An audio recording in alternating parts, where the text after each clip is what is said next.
चलो तो ठीक है, तो स्टार्ट करते हैं हम लोग। तो देखो, इस थ्योरी को सेप ट्रीट करने के लायक है, सब लोग समझ रहे हो। तो पोस्टुलेट्स जो है देखो 4-5 दिए हुआ एनसीईआरटी में, बट उसका कंक्लूजन एक लाइन में, जो हम पिछले क्लास में बोले हुए थे तुमको, वापस इसको रिपीट कर रहे हैं। एक एग्जांपल लेकर रिपीट करते हैं। चलो मान लो हमारे पास हाँ कार्बन डाइऑक्साइड है। पिछले क्लास में एक एग्जांपल हम लिए हुए थे।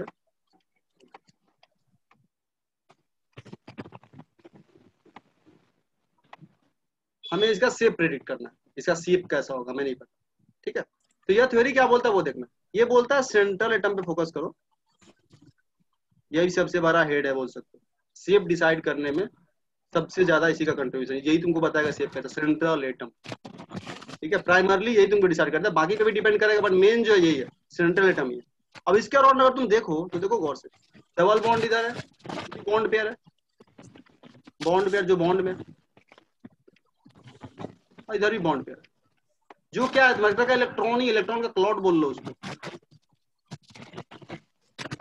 तो ये जो सेंट्रल एटम के अराउंड चारों तरफ जो तुम बॉन्ड पेयर देख रहे हो, यह बॉन्ड पेयर कुछ नहीं, इलेक्ट्रॉन का क्लॉट है जो कि नेगेटिवली चार्ज है। ये आपस में रिपल्सन करेगा, ऑब्वियसली बात है, नेगेटिव चार्ज को रिपेल करेगा।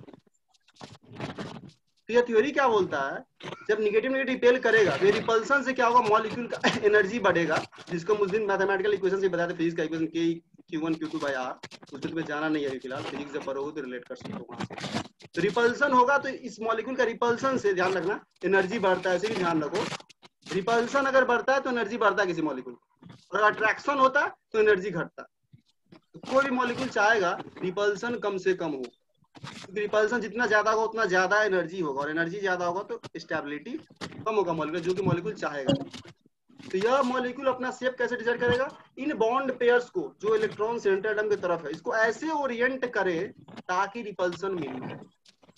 इसका ओरिएंटेशन ऐसे होना पड़ेगा जहां पे जा करके रिपल्सन मिनिमम हो, रिपल्सन मिनिमम हो मतलब एनर्जी मिनिमम हो, एनर्जी मिनिमम हो तो स्टेबिलिटी ऑफ मॉलिक्यूल मैक्सिमम। तो यही थ्योरी का अंडरलाइंग प्रिंसिपल यही है कि सेंट्रल एटम के अराउंड जितना भी इलेक्ट्रॉन पेयर होगा वो आपस में रिपल्सन करेगा, रिपल्सन करेगा तो रिपल्सन से मॉलिक्यूल का एनर्जी बढ़ने की कोशिश करेगा, जो कि मॉलिक्यूल नहीं चाहेगा। तो वो चाहेगा कि हम अपने बॉन्ड को ऐसे ओरिएंट कर ले ताकि जहां पे रिपल्सन मिनिमम हो रहा हो मेरे चारों तरफ इलेक्ट्रॉन पेयर के बीच, रिपल्सन मिनिमम होगा तो एनर्जी मिनिमम होगा, एनर्जी मिनिमम होगा तो मेरा मॉलिक्यूल ज्यादा से ज्यादा स्टेबल हो, जो कि सब चाहता है, ठीक है। तो ये इसका अंडरलाइन प्रिंसिपल एक लाइन का, वही 4-5 पॉइंट उसी बात को घुमा फिरा करके अलग अलग तरीके से बोला गया। तो चलो ये तुम लोग लिख लिए कि this theory was put forward by Sidgwick and Powell in 1940, इस चीज के लिए, तो to predict the shape of molecules, ठीक है। अब आ जाओ पोस्टुलेट्स पे। पोस्टुलेट्स लिखना स्टार्ट, लिखो the main postulates of this theory, the main postulates of this theory are, main postulates क्या क्या। तो ये जो अभी हम बोले हैं यही चीज को अलग अलग तरीके से घुमा के बोला जाएगा, सारे पोस्टुलेट्स में ही बोलते हैं तुमको, ठीक। सबसे पहला पोस्टुलेट देखो तो एनसीईआरटी का बुक किसके पास है, तो क्विकली देखो तो, shape of molecule depends on the number of valence electron pairs around the central atom. मतलब सेंट्रल एटम, यानी इस एग्जांपल में देखो तुम्हारा कार्बन है, इसके चारों तरफ, सिर्फ इसके चारों तरफ जो भी इलेक्ट्रॉन पेयर्स है, इसी पे शेप ऑफ मॉलिक्यूल डिपेंड करेगा, इसी पे डिपेंड करेगा। लिखो पहला पॉइंट, लिखो सेम लिखो, the shape of a molecule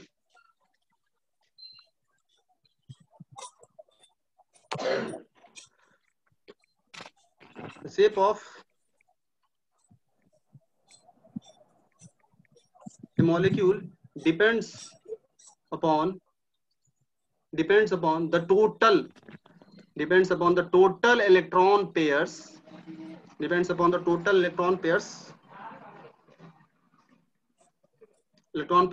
around the central atom,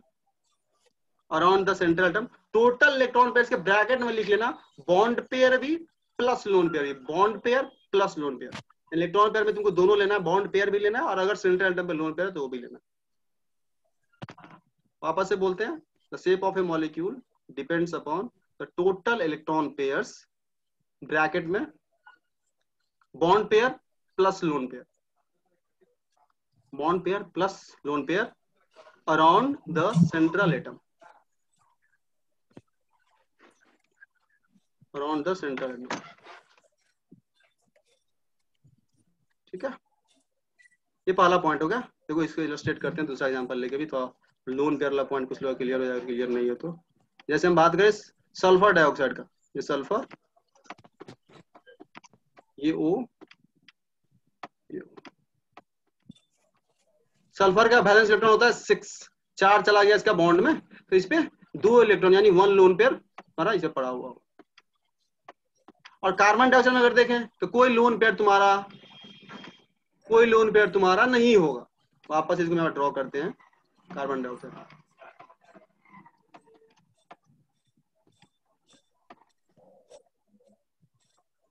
तो अगर तुमसे पूछे सेंट्रल एटम कौन है तो बोलोगे सल्फर है सेंट्रल एटम, जो बीच में सेंट्रल एटम सी, और यहाँ पे कार्बन है। तो यह थ्योरी क्या बोलता है समझना, इस सेंट्रल एटम के अराउंड जो बॉन्ड पेयर है और जो लोन पेयर, मतलब total electron pair, electron pair बोलने से इसका मतलब हो गया बॉन्ड वाला भी इलेक्ट्रॉन प्लस ये लोन वाला भी। तो वही ब्रैकेट में लिखा हुआ है, लिखा होगा non bonded electron. Non bonded मतलब लोन पेयर, जो बॉन्ड में नहीं गया lone pair. Non bonded electron pair, bonded electron pair मतलब बॉन्डिंग वाला, नॉन बॉन्डेड मतलब लोन पेयर। वही वर्ड उसमें ब्रैकेट में लिखा होगा, सेम चीज। और यहाँ पे तुमसे हम पूछे, यहाँ ध्यान देना, यहाँ पे तुमसे हम पूछे सेंट्रल एटम के लिए कितना बॉन्ड पेयर है, सेंट्रल एटम कितना बॉन्ड बना रहा है, तुम बोलोगे 4, 2 दाहिने तरफ और 2 बाएं तरफ वाले ऑक्सीजन के साथ। बट यह थ्योरी बोलता है जब काउंटिंग करना है तो भले ही डबल बॉन्ड है वो, बट उसको सिंगल ही काउंट करना है। जब शेप निकालना है सिंगल इलेक्ट्रॉन क्लॉड उसको मानेंगे, मतलब इस पूरे को मानेंगे सिंगल है। इस थ्योरी के लिए पहले बोलते हैं अगेन, तुमसे अगर बोला जाए सल्फर डाइऑक्साइड में कितना बॉन्ड पेयर है, सल्फर कितना बॉन्ड पेयर बना रहा है, तो बोलोगे 4 बोलोगे ऐसे इन जनरल। बट इस थ्योरी को अप्लाई कर, अजम्पशन में नीचे लिखा हुआ हम बोल रहे हैं, यहाँ पे वापस हम लिखेंगे सारा पॉइंट। सेंट्रल एटम की तरफ भले डबल बॉन्ड है, ट्रिपल बॉन्ड है, कुछ भी है, सिंगल, सबको सिंगल ही मान के चलना है, सबको सिंगल ही मान के चलना है। तो सल्फर डाइऑक्साइड के लिए हम लोग बॉन्ड पेयर मान के चलेंगे, एक दाहिने तरफ और एक बाएं तरफ, bond pair is equal to 2। ये सल्फर डाइऑक्साइड लिख रहे हैं, इसको मानेंगे सिंगल, सबको सिंगल माना, जितने भी बॉन्ड्स होंगे सबको सिंगल माना जाता है बैलेंस बॉन्ड थ्योरी में शेप निकालते वक्त। फिर दूसरा क्या हो सकता है, लोन पेयर। तो देखो सेंट्रल एटम में लोन पेयर कितना है, 1। तो तुम्हें सेंट्रल एटम के ही बॉन्ड से मतलब है और लोन पेयर से मतलब है। साइड में ऑक्सीजन पे भी लोन पेयर पड़ा होगा, अगर समझ पा रहे हो तुम लोग, बस उस लोन पेयर से मतलब नहीं है शेप निकालते वक्त। शेप निकालते वक्त हमको सेंट्रल एटम का ही लोन पेयर चाहिए, सेंट्रल एटम का भी बॉन्ड पेयर चाहिए। बॉन्ड में भी डबल बॉन्ड हो या सिंगल बॉन्ड हो या ट्रिपल बॉन्ड हो, उसको सिंगल ही काउंट करना है। जैसे एक सिंपल सा एग्जांपल लेते हैं कहीं से, जैसे समझ लो इसको पहले एक बार। जैसे मान लो तुमसे बोले सल्फेट, स्ट्रक्चर तो बनाना हम सीख ही लिए हैं, सल्फेट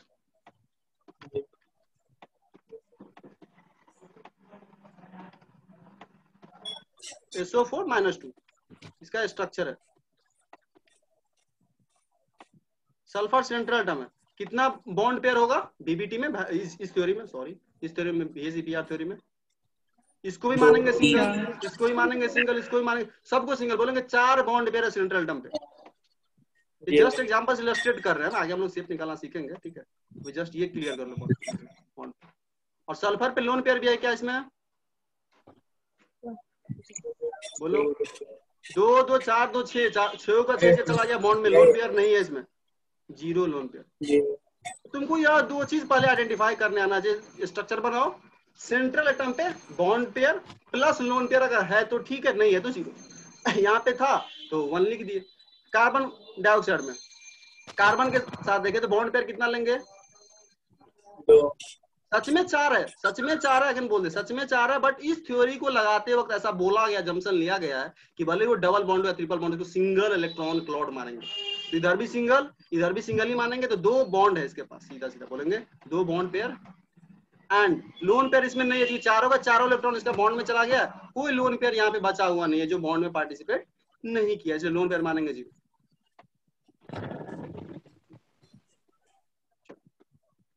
पूरा कहानी में एक बार बोल देते हैं, ठीक है, फिर सारा पॉइंट हम सीक्वेंस में नोट करें। अब चलो, अब यहाँ देखो, जैसे अगर हम इसका बात करते हैं, सल्फर डाइऑक्साइड की बात करते हैं। सल्फर डाइऑक्साइड के दाहिने तरफ भी एक बॉन्ड पेयर है, सल्फर के दाहिने तरफ, बाएं तरफ भी एक लोन पेयर है, और सॉरी यार बॉन्ड पेयर है, और उस पे एक लोन पेयर भी। अब यहाँ पे रिपल्सन के बारे में अगर सोचो तो क्या हो रहा होगा देखना, यह जो बॉन्ड है ये भी इलेक्ट्रॉन है, ये भी सच में इलेक्ट्रॉन है तो निगेटिव चार्ज ही होगा, ये भी निगेटिवली चार्ज ही होगा, और लोन पेयर भी तो इलेक्ट्रॉन ही है सच में, तो वो भी निगेटिवली चार्ज ही होगा। तो यहाँ पे रिपल्सन का क्या क्या स्कोप है, बॉन्ड पेयर जो है ये वाला बॉन्ड पेयर इस बॉन्ड पेयर को रिपल्सन कर रहा होगा, ये वाला बॉन्ड पेयर लोन पेयर का भी रिपल्सन कर रहा होगा। तो यहाँ पे अब रिपल्सन का भी कैटेगरी बन जा रहा है, बॉन्ड का बॉन्ड के साथ रिपल्सन, या बॉन्ड का लोन पेयर के साथ रिपल्सन, या एक से अधिक लोन पेयर है तो लोन पेयर भी आपस में रिपल्सन कर रहा होगा। तो 3 तरह का रिपल्सन है, नीचे हम लोग लिखेंगे। तो ये ध्यान देना, अब ये सारा रिपल्सन करस्पॉन्डिंग जो है ना एनर्जी तुम फिजिक्स में डिफाइन कर सकते हो, जस्ट बोल रहे हैं हम यहाँ पे, मैथमेटिकली भी तुम इसको कर सकते हो, कैलकुलेशन कर सकते हो, बट तुमको जाना नहीं केमिस्ट्री में उसको डिटेल में। और उससे क्या किया गया है, जो तुम आगे देखोगे ऐसा होता है तो शेप लीनियर है या जो भी है आगे, वो डिसाइड कैसे किया हम बता दें तुमको। इसके करस्पॉन्डिंग टोटल एनर्जी का फंक्शन तुम लिख सकते हो, और फिर उसके करस्पॉन्डिंग क्या किया गया, तो वैसा ज्योमेट्री लिया गया है जहां पे जाकर के टोटल एनर्जी मिनिमम हो रहा हो, यानी स्टेबिलिटी मॉलिक्यूल का मैक्सिमम हो रहा हो। तो जितना भी तुम आगे टेबल देखोगे या तुमको पढ़े होगे खुद से भी अगर देखोगे, तो वो सारा का सारा बता दे मैथमेटिकल कैलकुलेशन इन्वॉल्व है, भले यहाँ पे तुमको दिखाया नहीं गया। ठीक है, ये चीज हो गया। चलो लिखो, पॉइंट लिखना स्टार्ट करो। दूसरा पॉइंट देखो इन साइड में क्या दिया हुआ, सिंपल पॉइंट है, बिल्कुल सिंपल पॉइंट है, सब लोग समझ रहे हो। जो पेयर ऑफ इलेक्ट्रॉन है, यही जो देख रहे हो तुम, बॉन्ड है लोन पेयर, सबका सब इलेक्ट्रॉन है, निगेटिवली चार्ज है, तो निगेटिव निगेटिव को क्या करेगा, रिपल्सन, रिपेल करेगा, सेम चार्ज रिपेल करेगा। लिख लो पॉइंट, खुद से लिख चलो, ये पॉइंट खुद से लिखो, और बुक सामने है तो ऐसे एक बार हम बोल देंगे, ठीक है। Pairs of electron in the valence shell of central atom लगा सकते हो ज्यादा क्लियर होने के लिए, pairs of electron in the valence shell of central atom, क्योंकि सेंट्रल एटम पे अपना ज्यादा टारगेट रहेगा शेप निकालते वक्त, of central atom repel each other. क्यों, since they are negatively charge, क्योंकि वो नेगेटिवली चार्ज है तो आपस में रिपल्सन होगा ही होगा, वो तो ऑब्वियस सी बात है। तो ये जितना भी बॉन्ड बॉन्ड तुम देख रहे हो सबका सब नेगेटिवली चार्ज इलेक्ट्रॉन क्लॉड है, सेम चार्ज का क्लॉड है, तो आपस में रिपल्सन करेगा। ठीक है, चलो अब थर्ड पॉइंट में देखो, थर्ड पॉइंट में लिखना। अब देखो यहाँ इलेक्ट्रॉन पेयर्स है, इलेक्ट्रॉन पेयर्स है, उनके बीच रिपल्सन होगा। यह रिपल्सन होने के कारण, यह रिपल्सन जो मॉलिक्यूल की एनर्जी को बढ़ाने की कोशिश करेगा। थर्ड पॉइंट में लिखो ये चीज, these repulsions between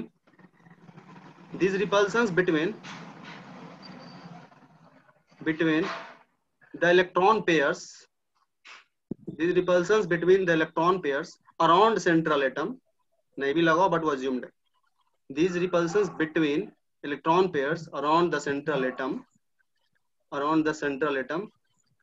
tends to increase the energy of molecule। Repulsion होने के कारण यह मॉलिक्यूल के एनर्जी को बढ़ाने की कोशिश करेगा, tends to increase the energy of molecule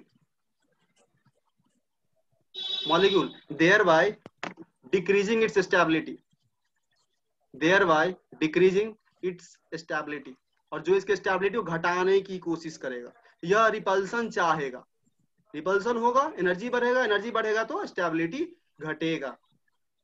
ये ध्यान रखना, केमिस्ट्री में कोई मॉलिक्यूल की एनर्जी बढ़ा तो स्टेबल अब नहीं है, ज्यादा अनस्टेबल हो गया, रिलेटिवली कम स्टेबल हो गया, ऐसा बोल सकते। तो यह रिपल्सन चाह रहा है, but on the contrary molecule क्या चाहेगा, ऐसा ना हो, हमारा स्टेबिलिटी खराब ना हो, हमारे भी इसके लिए वो क्या चाहेगा, रिपल्सन कम से कम हो।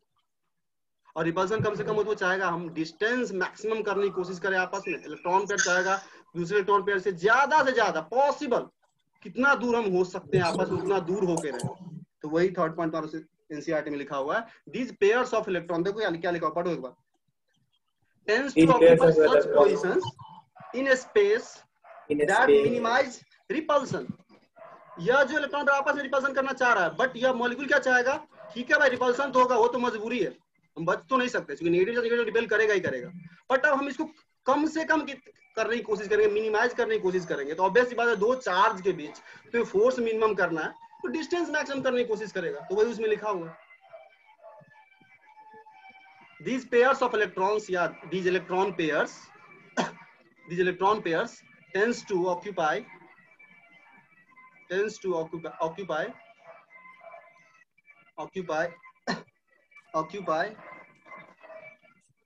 such positions in space such positions in space that minimizes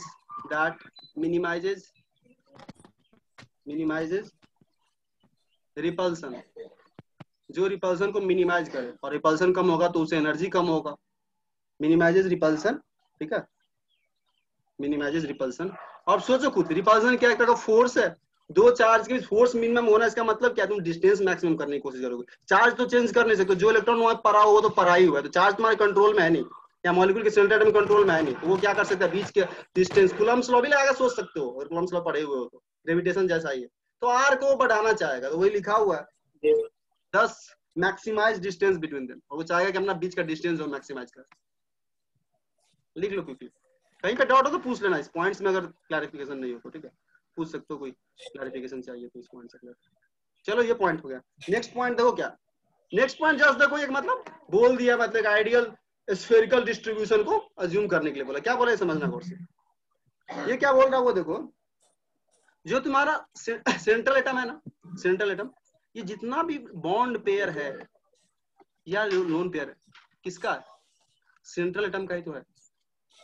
central atom के वैलेंस इलेक्ट्रॉन के द्वारा ही तो ये बनाया गया। वैलेंस इलेक्ट्रॉन में जो बॉन्ड बना लिया वो बॉन्ड पेयर हो गया, जो बच गया वो तुम्हारा क्या हो गया, लोन पेयर हो गया। ये क्या बोल रहा, सेंट्रल एटम के बैलेंस सेल को एक स्फीयर जैसा हम अज्यूम कर ले, हालांकि तुमको इसका कोई जरूरत नहीं पड़ने वाला, जस्ट यहाँ पे लिखा हुआ उसी को हम बोल रहे हैं, इसका जरूरत नहीं पड़ने वाला है तुमको क्वेश्चन वगैरह सॉल्व करने में, ठीक है। अगर ये पॉइंट ही लिख के आ जाता है ऑप्शन में तो फिर तुमको पता होना चाहिए, वहां पे तुम ये हो सकता है जानना जरूर।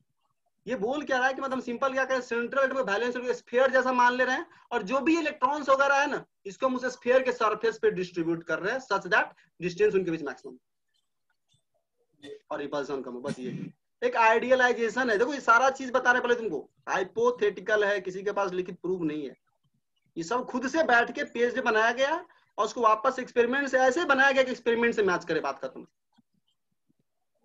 केमिस्ट्री ये चीज है, ध्यान रखना, केमिकल बॉन्डिंग आगे भी थ्योरी पढ़ेंगे, वो सब भी ऐसा ही है, हाइपोथेटिकल बात बोला गया है, ऐसे बोला गया कि एक्सपेरिमेंटली देखा ऐसा हो रहा है, अब उसको कैसे हम थ्योरी से रिलेट करें, तो खुद का थ्योरी कुछ बनाओ ताकि वो एक्सपेरिमेंट को जस्टिफाई कर पाए, बात खत्म। एक्सपेरिमेंट जस्टिफाई हो रहा है तब तक तुम्हारा थ्योरी सही, नहीं जस्टिफाई होगा गलत हो जाएगा, ठीक है। तो ये चीज लिख लो, खुद से लिखो, उसमें क्या पॉइंट लिखा देखो, तो बुक तुम लोगों के पास है तो लिखो।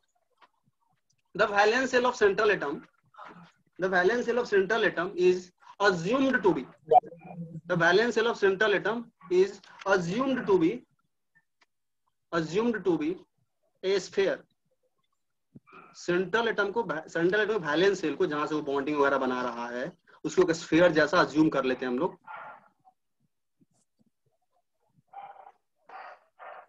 is assumed to be a sphere, ठीक है। और इलेक्ट्रॉन पेयर कहां पे है, स्फीयर के सरफेस पे, बाउंड्री पे, बात करते हैं जी। assumed to be a sphere and the electron pairs are considered to be, and the electron pairs are considered to be localized, and the electron pairs are considered to be localized at this spherical surface, मतलब ये तुम्हारा sphere है, आगे circle नहीं है, 3D में है, समझ रहे हो तुम लोग, 3D में बॉल है, ठीक है। ऐसा समझो एक बॉल है तुम्हारा, बॉल के सेंटर पे तुम्हारा सेंट्रल एटम पड़ा हुआ है, और जो वो बॉन्ड बना रहा है वो स्फीयर के गेंद के बाउंड्री पे, बॉल के बाउंड्री पे, और अंदर में सेंटर पे, जहां पे उस स्फीयर का सेंटर होगा, सेंट्रल एटम पड़ा हुआ है, यानी सल्फर पड़ा हुआ है, सल्फर डाइऑक्साइड का बात करें तो ऐसा अजम्पशन। चलो ये भी पॉइंट हो गया। अगला पॉइंट देखो, बोल दिए, तुम लोग पढ़ो, एक्सप्लेन करो कोई भी एक आदमी बस, और फिर हम नोट डाउन कर लेंगे, और नहीं समझ में आ रहा तो बोलो नहीं समझ।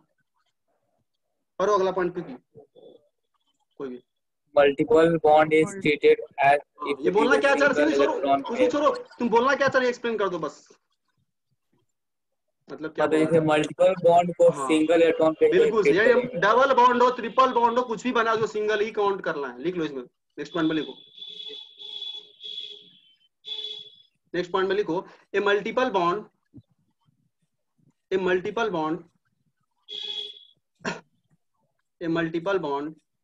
formed by the central atom, a multiple bond formed by the central atom is considered to be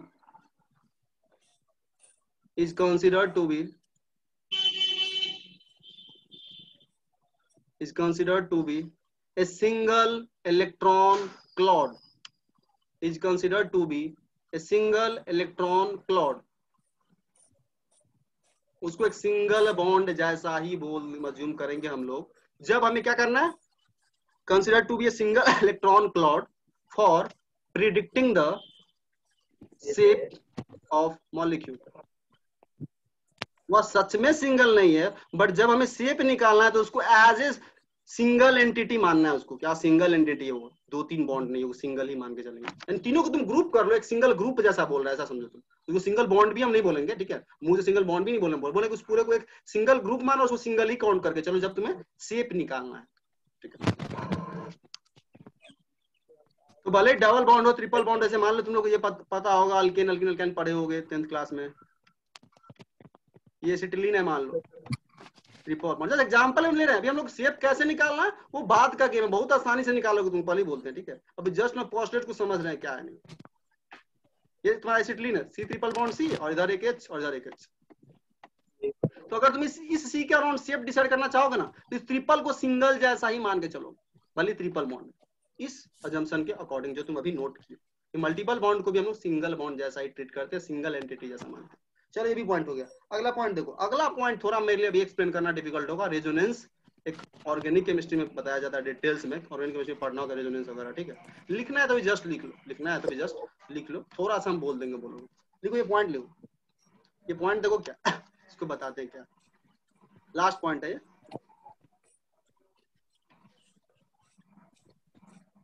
देखो ये पॉइंट क्या, मैं उसी पॉइंट में आगे क्या होगा कि मल्टीपल बॉन्ड और हाँ देखो देखो देखो देखो, सिंगल सुपर पेयर, मतलब उसको सिंगल ही काउंट कर, मतलब तीनों को तुम क्या बोलो, वही जो तुमको ग्रुप जैसा एक सिंगल मान लो। मतलब देखो ये भी सिंगल बॉन्ड भी वो नहीं बोलना चाह रहा है, वो बोल रहा है वो ट्रिपल बॉन्ड है तो उसको सिंगल सुपर पेयर जैसा ही बोल दिया। उस नाम पे मत जाओ, बुक्स वगैरह में करते हो, सिंपल ही बोलना चाह रहा है, उसको सिंगल पेयर जैसा काउंट करो। तो सिंगल बॉन्ड जैसा नहीं बोलना चाह रहा, बोलना चाह रहा है सिंगल सुपर पेयर जैसा उसको नाम दे दिया। ये ट्रिपल बॉन्ड है, उस पूरे को सिंगल ग्रुप बोल के बोल दो कि हाँ वो सिंगल बॉन्ड भी नहीं है, एक सिंगल ग्रुप जैसा काम कर रहा है, सिंगल सुपर पेयर बोल दो। एनसीईआरटी का अगर डायरेक्ट वर्ड यूज करना है तुमको, सिंगल ही काउंटिंग जब हम निकालेंगे ना तो आप एक ही काउंट करेंगे, सारे का आंसर आएगा, ठीक है। तो वर्ड्स पे बहुत ज्यादा मैटर करता नहीं, बट ध्यान रखो एनसीईआरटी वर्ड यूज किया है तो इसका मतलब ये हो गया तीनों बॉन्ड को पूरे को क्लब करो, एक बड़ा मान लो एंटिटी जिसको बोल रहे हैं सिंगल सुपर पेयर जैसा वो बिहेव कर रहा है, ऐसा बोल सकते, ठीक है। चलो अगला पॉइंट पे आते हैं। ये समझ गया ना क्या बोलना चाह रहा है वो, सुपर पेयर का मतलब, बोलो। लिखा हुआ है बोलो बोलो कुछ। two or more, हाँ where two or more resonance structures can last point, represent a molecule. पिछला पॉइंट का पूछ रहे हैं, पिछला पॉइंट सब लोग क्लियर है ना, वो जो क्या बोल रहा है सिंगल सुपर पेयर, एनसीईआरटी पढ़ना तो ऐसा ना कि तुम जानो सुपर पेयर क्या बोल रहा है, वर्ड है वो। चलो नेक्स्ट पॉइंट, ये नेक्स्ट पॉइंट हम अच्छे से एक्सप्लेन कर पाएंगे जब हम ऑर्गेनिक केमिस्ट्री का बेसिक पढ़ाएंगे तब, ठीक है। जब ऑर्गेनिक स्टार्ट करने वाले होंगे तब का बात है, बट अभी हम जस्ट तुमको बता दें क्या। देखो क्या कार्बोनेट आयन का स्ट्रक्चर सब लोग पढ़े हो, कार्बोनेट आयन का स्ट्रक्चर सब लोग पढ़े हो।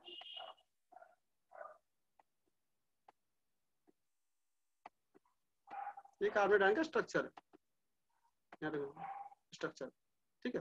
देखो होता क्या समझो, यहाँ पे तुम्हें लग रहा है ना कि ये डबल बॉन्ड है और यहाँ पे सिंगल बॉन्ड और यहाँ पे सिंगल बॉन्ड है, बट सच में क्या तो बता,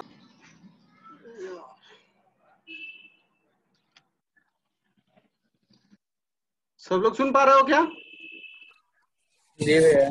थोड़ा नहीं ज्यादा सही रहता है, यही रहता है दोपहर में इंटरनेट का थोड़ा सा अचानक से। चलो देखो तुम क्या बोलना चाह रहे थे, यहाँ पे देखो तुम ये जो स्ट्रक्चर बनाते हो, ठीक है, और अभी तुम जब जो कि तुम स्टार्ट की और यूनिवर्सिटी पढ़े नहीं होते तो ऐसा दिमाग में चलता है कि यहाँ पे कार्बन ऑक्सीजन के बीच डबल बॉन्ड है और यहाँ पे सिंगल बॉन्ड, बट सच में एक्सपेरिमेंटली ये चीज नहीं है। ये जो तुम देख रहे हो ना इसमें डबल बॉन्ड दूसरा वाला, ये वाला, यह डबल बॉन्ड घूम रहा होता है, थोड़ी देर यहाँ पे भी, थोड़ी देर यहाँ पे भी, थोड़ी देर यहाँ पे भी। डबल बॉन्ड जो देख रहे हो उसमें तुम, वो सच में यहीं पे नहीं है, यहाँ पे भी है, यहाँ पे भी है, यहाँ पे भी है। तो यहाँ पे होगा तो वो एक अलग स्ट्रक्चर हो गया, इसी कार्बोनेट में ऊपर वाले ऑक्सीजन पे हम ये कर दें, समझ लो इसी को 3 तरह का बनाते हैं, मतलब यहाँ पे डबल बॉन्ड, जस्ट एक रफली बता रहे हैं इसका मतलब, ठीक है। डिटेल हम आगे जब पूरा केमिकल बॉन्डिंग पढ़ाएंगे तब और अच्छे से बता पाएंगे ओवरलैपिंग वगैरह से करके, जस्ट एक रफ आइडिया है। ये डबल बॉन्ड कुछ देर के लिए यहाँ से उठ के यहाँ पे भी आ रहा होगा, कुछ देर के लिए डबल बॉन्ड यहाँ पे भी रहा होगा, 3 तरह का पॉसिबिलिटी है। डबल बॉन्ड 3 में से किसी एक जगह पे फिक्स नहीं है, यहाँ पे भी है, ठीक है, ये यहाँ पे भी था। एक बार डबल बॉन्ड ऊपर में, एक बार दाएं में, एक बार बाएं में। तो यह तीनों स्ट्रक्चर जो देख रहा हो ना, ये तीनों स्ट्रक्चर, कोई एक स्ट्रक्चर कार्बोनेट आयन का सही स्ट्रक्चर नहीं है। मतलब ना ये कार्बोनेट आयन का सही स्ट्रक्चर है, ना ये कार्बोनेट आयन का सही स्ट्रक्चर है, और ना यह कार्बोनेट आयन का सही स्ट्रक्चर है। इन तीनों को जब मिला देंगे, इन तीनों को जब मिला देंगे तब जो मेरे पास स्ट्रक्चर आएगा उसको बोलते हैं रेजोनेंस स्ट्रक्चर, और वह सच में कार्बोनेट आयन को एक्सप्लेन कर पाएगा अच्छे से। तो ये तुम देख रहे हो डबल बॉन्ड का मूवमेंट एक जगह से दूसरे जगह नया नया स्ट्रक्चर दे रहा है, इसी सबको बोलते हैं रेजोनेंस स्ट्रक्चर। और इन तीनों को मिला देते सिंगल स्ट्रक्चर आता है जो सच में बता रहा था कार्बोनेट आयन कैसा है। ये तीनों में से कोई भी एक स्ट्रक्चर कार्बोनेट आयन को सही से एक्सप्लेन नहीं कर पाएगा, पर ही बोल देते हैं ना ये कर पाएगा, ना ये कर पाएगा, और ना ये कर पाएगा। इन तीनों को मिलाएंगे, इसको बोलते हैं हाइब्रिड, दोनों तीनों का हाइब्रिड बना दो, बायो में ये टर्म यूज करते हैं, तीनों का हाइब्रिड बना दो। वो हाइब्रिड स्ट्रक्चर जो होगा वो सच में बताएगा कार्बोनेट आयन कैसा, रेजोनेंस में बताएंगे। तो वही ये क्या बोला वो समझना, जब ऐसा फेनोमेनन हो रहा हो किसी मॉलिक्यूल में, अगर ऐसा रेजोनेंस का स्कोप अगर हो कि जो डबल बॉन्ड वाला इलेक्ट्रॉन है वो मूव कर रहा है, तो उस केस में भी ये जो थ्योरी हम पढ़ रहे हैं वो हर स्ट्रक्चर पे एप्लीकेबल है। मतलब फर्स्ट स्ट्रक्चर पे भी एप्लीकेबल है, इस पे भी BACPR थ्योरी तुम लगा सकते हो, और इस पे भी BACPR थ्योरी लगा सकते हो। मतलब जब रेजोनेंस होने का स्कोप हो, इस तरह का चांस हो कि डबल बॉन्ड एक जगह से दूसरी जगह मूव कर रहा हो, तो तुम्हारे पास एक से अधिक स्ट्रक्चर मिलेगा, सेम स्पेसीज का एक से अधिक स्ट्रक्चर मिलेगा, ठीक है। उन हर स्ट्रक्चर पे तुम लगा सकते हो BACPR थ्योरी, रिजल्ट सेम आएगा, ये बोलना चाह रहा हूँ। शेप कहीं से भी गलत नहीं आएगा, यहाँ से निकालो या यहाँ से निकालो या थर्ड स्ट्रक्चर से निकालो, shape of the molecule remains the same, वो तुम्हारा सेम ही रहेगा, चेंज नहीं होने वाला। वही पॉइंट लिखा हुआ, पढ़ो, होपफुली लिंक करने की कोशिश करो। When two or more resonance structure, एक ही चीज का अलग अलग स्ट्रक्चर पॉसिबल हो, कैन रिप्रेजेंट ए मॉलिक्यूल, मतलब ऐसा हो रहा है कि एक से अधिक स्ट्रक्चर उसका बन रहा है, उस केस में द BACPR थ्योरी मॉडल या theory is applicable to any such structure. उसमें से हर स्ट्रक्चर पे BACPR थ्योरी एप्लीकेबल होगा, लिख लो, क्योंकि यह एग्जांपल लिख सकते हो कार्बोनेट वाला। डिटेल में रेजोनेंस तुम्हारा ऑर्गेनिक केमिस्ट्री में पढ़ना है अच्छे से, और यूज भी होता है बहुत ज्यादा रेजोनेंस स्ट्रक्चर वाला।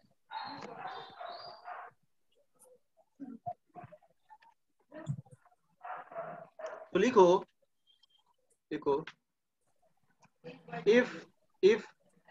if a chemical species has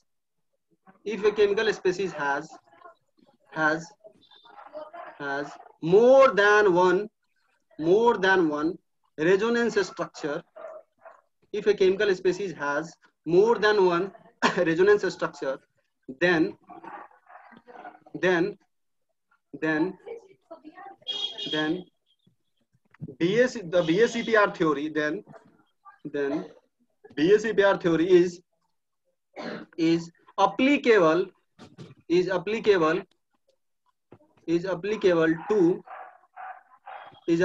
to all those structures, उनमें से सारे स्ट्रक्चर पे तुम BACPR थ्योरी सेपरेटली लगा सकते हो, कोई दिक्कत नहीं है, सब पे होल्ड करेगा BACPR थ्योरी। लास्ट पॉइंट ये बोलना चाह रहा हूँ, रेजोनेंस का डिटेल पहले बोलते हैं, एनालिसिस हम लोग करेंगे जब ऑर्गेनिक केमिस्ट्री स्टार्ट करने को वाले होंगे उस टाइम, ठीक है। चलो, तो इसके साथ पोस्टुलेट्स हो जाता है फिनिश, इस BACPR थ्योरी का पोस्टुलेट्स, ठीक है, जिसपे बेस्ड है इसका जो अजम्पशन वगैरह है वो चीज होगा, ठीक है। इसको अजम्पशन भी बोल सकते हो, अजम्पशंस ऑफ BACPR थ्योरी जितना हम लोग अभी लिखे, ठीक है। चलो ये हो गया तुम्हारा। अब आ जाओ, अब देखो गौर से, इसी थ्योरी को ध्यान देना, इसी थ्योरी को थोड़ा सा एक्सटेंड करने की कोशिश किए। 1957 में नया 2 साइंटिस्ट आए, पढ़ो बुक में दिया हुआ है, देखो बुक में, हाँ, 1950 कुछ चेंज ज्यादा वो लोग लाए नहीं, वो लोग थोड़ा लोन पेयर के बारे में बताने की कोशिश की। जब ये नया आए ये दो लोग, ये लोग क्या बोले वो समझना गौर से। देखो जो हम लोग पिछले पेज में देखो, SO2 में लोन पेयर है, कार्बन डाइऑक्साइड में लोन पेयर नहीं है। तो ये क्या बोले ध्यान ना गौर से, जब SO2 में लोन पेयर भी है बॉन्ड पेयर भी है, तो यहाँ पे बॉन्ड पेयर का भी रिपल्सन हो रहा होगा, लोन पेयर के साथ भी रिपल्सन हो रहा होगा, और इस केस में क्या होगा, सिर्फ बॉन्ड बॉन्ड को रिपल्सन कर रहा होगा। तो ये आकर के बोले कि भाई नया जो दो लोग आए जो नाम तुम्हें पढ़े हो, नाइलम और गिलेस्पी करके, ये दोनों आकर के बोले कि देखो ये बॉन्ड पर जो रिपल्सन है ना, ये लोन पेयर वाले रिपल्सन से थोड़ा डिफरेंट है, दोनों को सेम मत ट्रीट करो। मतलब लोन पेयर अगर आता है तो उसका रिपल्सन बॉन्ड पेयर से थोड़ा डिफरेंट होगा। क्यों होगा उसका रीजन भी एनसीईआरटी में लिखा हुआ वहीं पे 2 लाइन। चूंकि लोन पेयर रिएक्शन में पार्टिसिपेट नहीं करता, सब लोग समझ रहे हो कि बॉन्ड होने के बाद जो बच गया वो लोन पेयर होता है, वो रिएक्शन में पार्टिसिपेट नहीं किया, तो वो रिलेटिवली फ्री है। रिलेटिवली फ्री है तो वो स्पेस ज्यादा लेगा, ऐसा करके बुक में लिखा हुआ। रिलेटिवली फ्री है तो लोन पेयर स्पेस ज्यादा लेगा, ज्यादा स्पेस में उसका क्लॉड फैला हुआ होगा तो वो रिपल्सन ज्यादा करेगा। लोन पेयर वाला रिपल्सन बॉन्ड पेयर से उसका स्ट्रेंथ थोड़ा ज्यादा होगा, वो ऑर्डर लिखा हुआ है स्ट्रेंथ का ऑर्डर। तो यह चेंज ये दो लोग लाके आए, लोन पेयर स्पेस ज्यादा ऑक्यूपाई करता है, यह बात आकर के बोल दिए ये दो लोग। तो वही बीएससी पैट थ्योरी का थोड़ा सा एक्सटेंशन हो गया। कितने साल बाद, 1940 से 57, 17 साल बाद का बात है, ठीक है। तो अगर रिपल्सन की टाइप की बात करें, यहाँ पे टाइप की बात करें तो देखो गौर से, हमारे पास लोन पेयर भी हो सकता है सेंटर टन कराउंड, बॉन्ड पेयर भी हो सकता है। मान लो हम यहाँ बात करते हैं अमोनिया का, बात करते हैं NH3,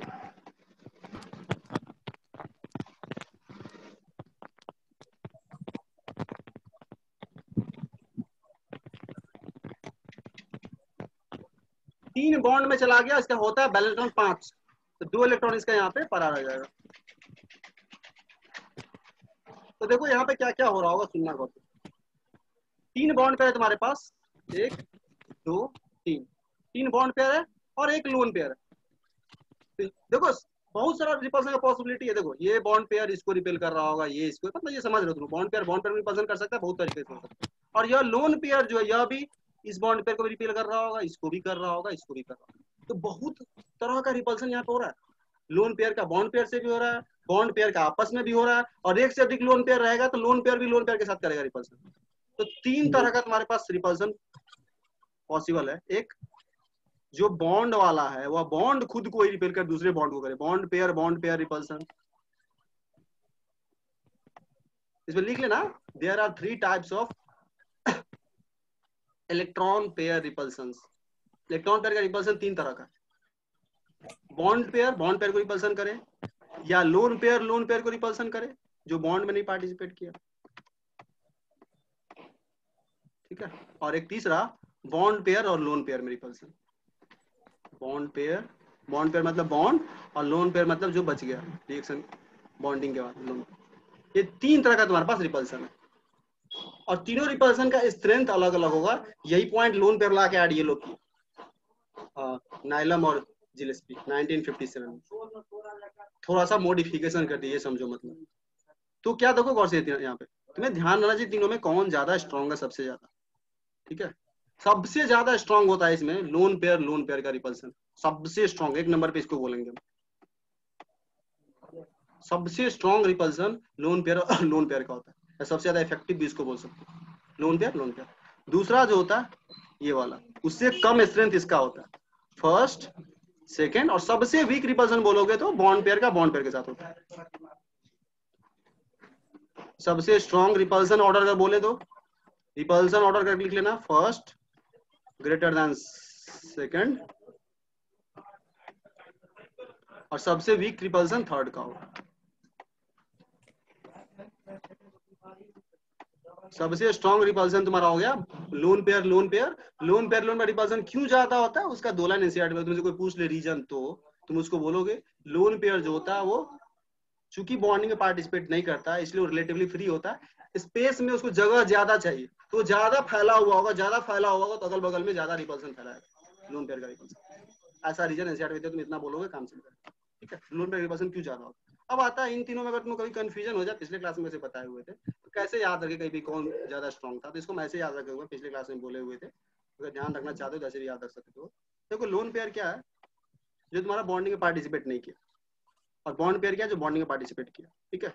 तो लोन पेयर को एक ऐसा आदमी मान लो जो रोजगार है, काम कर रहा है, अपना काम में लगा हुआ है, और लोन पेयर है जो बैठा हुआ है घर पे, कोई काम धंधा उसको नहीं है, ऐसे समझ सकते हो, हम ऐसे ध्यान रखते हैं। लोन पेयर जो घर पे बैठा हुआ है, कुछ नहीं कर रहा, बॉन्ड पेयर जो अपने काम में लगा हुआ, कोई काम वो कर रहा। तो सोच के देखो, बॉन्ड पेयर मतलब दो आदमी ऐसा है तो दोनों काम में लगा हुआ, अपने अपने काम में लगा हुआ, तो उन दोनों को भी आपस में रिपल्सन होने का चांस सबसे कम होगा। और दो आदमी को घर पे बैठा दो, ये भी कुछ नहीं कर रहा, इसको भी कोई काम धंधा नहीं है, यानी लोन पेयर जो दोनों का दोनों घर पे बैठा हुआ है, दोनों कोई काम नहीं है, छोड़ दोगे तो ऑब्वियस ही बात है बहुत ज्यादा दोनों में आपस में रिपल्सन होने वाला है कोई भी चीज को लेकर के।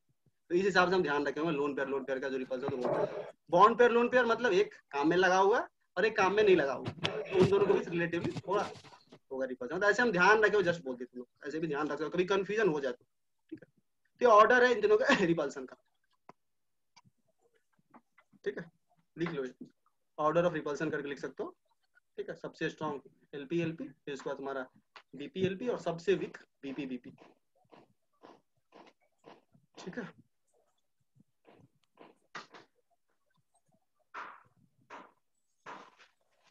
चलो, तो ये इसका मतलब मैंने लोग थ्योरेटिकल पार्ट कर लिए, पोस्टलेट्स वगैरह कर लिए, ठीक है। असली जो काम है वो अब का ही है, जो तुम एग्जामिनेशन पॉइंट ऑफ व्यू से इंपॉर्टेंट है, ये तो जस्ट कहानी था, ठीक है, ये समझना कि कैसे कैसे क्या हुआ। असली जो अपना काम है वो अभी तो हम लोग किए ही नहीं, शेप कैसे बताएंगे, शेप का नाम कैसे देंगे, कौन कैसा शेप है, किसका क्या शेप है, वो सब, ठीक है। हम थोड़ा सा उसको कोशिश करेंगे तुमको मैथमेटिकली विजुअलाइज करवाए, बट वो अगर नहीं भी होगा ना तो तुम्हारे लिए केमिस्ट्री क्वेश्चन सॉल्व करने के पॉइंट ऑफ व्यू से बहुत ज्यादा तुमको फर्क नहीं डालने वाला, ठीक है। और तुमको एज ए केमिस्ट्री टीचर उतना लोग जाता भी नहीं, हम जाएंगे इसीलिए कि अगर तुम तो अच्छे से देखोगे तो तुमको कंसेप्चुअली चीज दिखेगा कि अच्छा हो क्या रहा है, इसलिए बताने की कोशिश करेंगे थोड़ा सा, टेट्राहेड्रल लगाएगा थोड़ा सा बताएंगे कैसे कैसे क्या हो रहा है मैथमेटिकली, बट उस उतने डिटेल में तो समझ में नहीं भी आए तो फर्क नहीं पड़ता है तुम्हारे एग्जाम के पॉइंट ऑफ व्यू से। मीटिंग एंड होने वाला है, ठीक है, तो हम वापस लिंक जनरेट करते हैं, थोड़ा सा एक वो आइडिया देंगे तुम लोग को और फिर क्लोज करेंगे।